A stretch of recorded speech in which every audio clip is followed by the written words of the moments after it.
Kaayyoonni marii kanaa dhukkubooti daddarbaa ta'anii akkasumas naannoo gammoojjiitti yeroo baay'ee dhufan namootarraa gara namootaatti akkasumas namootarraa gara bineensaatti warri darban dhabamsiisuuf tarsiimoon qophaa'ee sagantaa yeroo dheeraa irratti hojjechaa jirra. Egaa amma kan waliigaltee goone dhukkuboota kana dhabamsiisuuf hojii baay'eetu hojjetamaa jira. Keessaan jalqabaa dhukkubooti kun naannoo gammoojjii keessumaayyuu biyyoota waldaangessan keessatti argama. Akkuma jalqaba irratti dubbachuu yaale dhukkubooti kun namootas bineensa irratti sababa argamaniif haala adda addaatiin daangaa ce'anii biyya tokko gara biyya tokkootti deemu. Kanaaf kaayyoon isaanii guddaan dhukkuba kana balleessuuf yeroo kampeenii jalqabnus yeroo wal fakkaataa irratti yoo goone tarsiimoo wal fakkaataa waliin karoorfamee dhukkuboota kana dhabamsiisuuf biyyoota daangaadhaan wal arginu biyya akka Sudaan, South Sudan, Keeniyaa fi Itoophiyaan waliin maree jalqabaa qopheessineerra. Ugandaanis dadii biyyoota warra kaanii wajjin wal daangeessituuf gaaffii addaa dhiyeessitee nu waliin hirmaatteetti biyya 5 taanee walga'ii kanarra turre jechuudha. Walga'iin kun eessatti gaggeeffame? Finfinneetti qopheeffame yeroo jalqabaati. Amma hojii nuun hojjenne karoora akkam goonee dhukkuboota kana biyyooti kun wal faana dhabamsiisuudhaaf yaalla kan jedhu karoorri jalqabaa magaalaa Finfinnee irratti gaggeeffame. Egaa dhukkuboota warra kan gammoojjiiti jedhamanii daangaa ce'uudhaan rakkina geessisu jedhaman kan maqaan dhahame dhukkuboota warra kam? Ammaaf egaa biyya lafaa irratti dhukkuboota naannoo 20 kan dhukkubooti gammoojjii namarraa gara namaatti yookaan bineensarraa gara namaatti darban ammaaf garuu baay'ee karoorfannee kan irratti hojjechaa jiru gara dhumaas kan deemaa jiru tokkoffaa Guinea worm, lammaffaa river blindness warra jedhamu onchocerciasis, lymphatic filariasis warra jedhaman mainly focus kan goonee hojjechaa jiru. Itti dabalataan soil transmitted helminthiasis kan jennu yookaan biyyoo irraa dhufanii dhukkuboota akka raammooti kan balleessuu hojjennu. Harka caalu garuu biyya gidduu deemanii kan yaalaman warra akka onchocerciasis akkasumas immoo Guinea worm irratti baay'ee gadi fageenyaan irratti mari'annee hojjechaa jirra. Egaa Itoophiyaa keessatti yeroo jalqabaatiif jedhame maaliif amma har'aatti hin ta'in ture?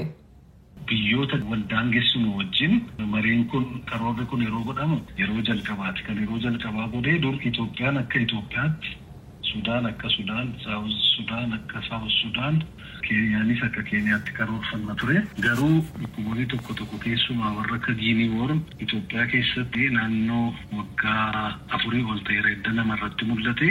Garuu bineensa adda addaa akka saree yookaan immoo jaldeessa irratti keessiin tokko mul'ateera. Bineensoti kun akka namaa warra paaspoortii gaafatee deemu miti. Daangaa ce'anii deemu kan immoo ittisuudhaaf tarkaanfii fudhatamu yeroo wal fakkaataatti akka ta'u biyyoota kana wajjin yeroo jalqabaaf karoora kan baafachaa jirre kanaaf. Asirratti obbo Lalisaa jaarmayaan fayyaa addunyaa yaalii gootan kana quba qabaa? Waamicha nuti yeroo cross borderii kanaaf dhiyeessinu karaa jaarmayaan fayyaa addunyaa World Health Organization dhiyeessina. Biyyooti kanarratti xiyyeeffatanii hojjechaa jiran arfan kanaa waliin hojjechaa jirra. Warri kaan dhukkuboota tokko yaaluu akkasuma dhabamsiisuu yaaluu irratti immoo tarsiimoon keenya adda addaa. Jaarmayoonni kanaaf sin jajjabeessanoo jiru? Jaarmayooti baay'ee hojii kana jajjabeessan jiru. Tokkoffaa hojii kana irratti wanti guddaan hojjetamu qoricha uummataaf hiruun ni jiraata. Mass drug administration kan jennu isaan kun immoo qoricha uummata naannoo kana jiran nama hundumaaf manatti gatii kennamuuf gatiin isaa baay'ee waan guddaadha. Kanaaf dhaabbattooti akka World Health Organization, Infant, Child Investment Fund Foundation, Carter Center, Orbis International warri jedhamanii dhaabbatee akkanaa baay'ee isaanii gargaarsa kana keessaa akka qabu karaa biyyoota wal daangessan lamaanuu gatii jiraniif pilaanii kanarrattis nu duukaa hirmaataniiru. Kanaaf walii wajjin hojjechuun waliigalteerra ga'ameera jechuu?